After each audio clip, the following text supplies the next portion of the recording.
당사자인 박상현 검사가 안 나왔어요. 정청래 법사위원장이 국감 때는 이런 식으로 안 된다. 동행명령장이라도 발부하겠다라고 으름장을 놨습니다. 들어보시죠.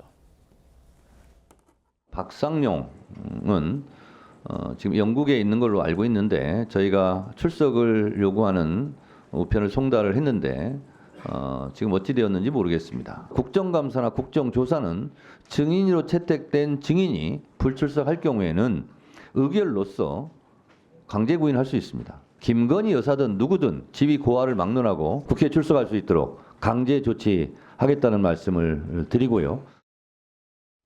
자, 이번 국감, 김건희 국감으로 치르겠다. 이런 뜻을 재차 강조한 걸로 해석이 됩니다. 그런데 지금 민주당이 박상현 검사를 탄핵해야 한다라고 하면서 들었던 그 이유들이 있잖아요. 그중에 제일 앞에 있는 게 이겁니다. 소위 울산지검 대변 사건인데요. 이 의혹은 민주당의 이성윤 의원이 처음 제기했었죠.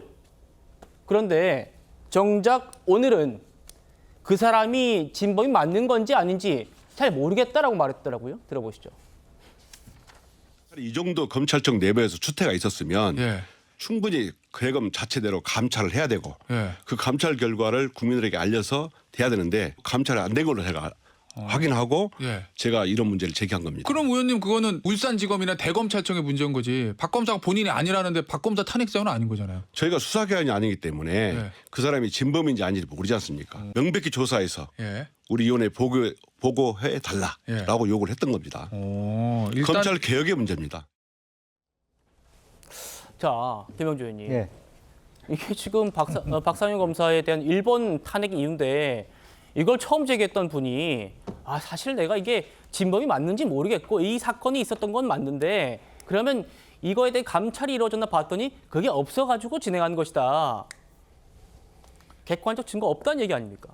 그렇습니다. 이제 실제로 불러야 될 사람은 대검의 감찰 담당하는 그렇게 되겠군요. 부분이겠죠. 또 뭐 그렇다면 사실은 이제 결과적으로 검찰총장을 부르든 아니면 뭐 법무부 차관을 부르든 왜 그런 기록이 없는가라고 하는 부분에 대한 그 조사부터 명백히 하고 만약 그런 부분이 있었음에도 불구하고 기록이 없다면 정확하게 그 사람에 대한 견책, 그야말로 탄핵 이런 부분들이 있어야 되겠죠. 그런데 이제 아까 제가 말씀을 드렸습니다마는 그 사건이 설령이 있었다 하더라도 이것이 바로 그 사건으로 인해서 술 먹고 한번 추태를 부렸다. 네. 화장실에 좀 크게 뭐 이렇게 일반인들이 납득하기 어려운 검사로서의 품위를 위반했다.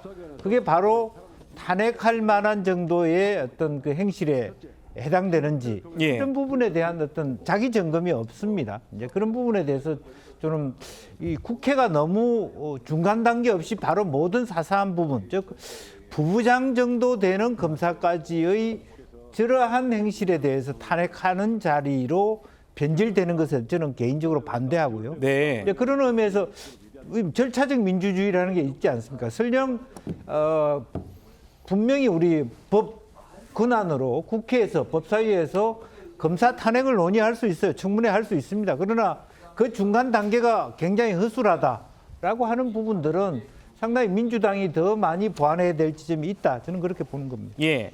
지금 이 박상현 검사가 이성윤 의원을 상대로 3억 원의 손해배상 민사소송을 제기한 상태입니다.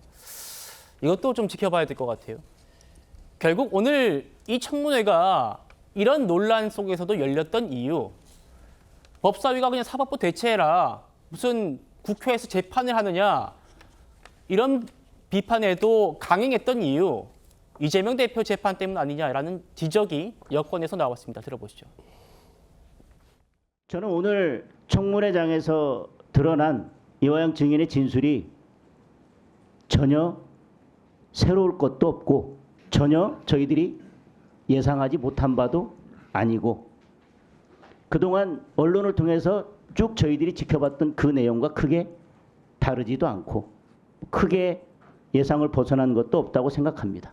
그렇기 때문에 오늘 이 청문회는 앞으로 있을 이재명 대표에 대한 재판에 대한 변호를 위해서 된 것이고 결국 오늘 이화영 증인을 증인으로 불러서 이 청문회를 하는 것은 법정에서 수사기관에서 일관되게 이재명 대표에게 유리하게 진술해왔던 이화영 증인의 진술을 국민들 앞에서 그저 똑같이 보여주기 위한 것 그 이상도 이하도 아니라고 생각합니다.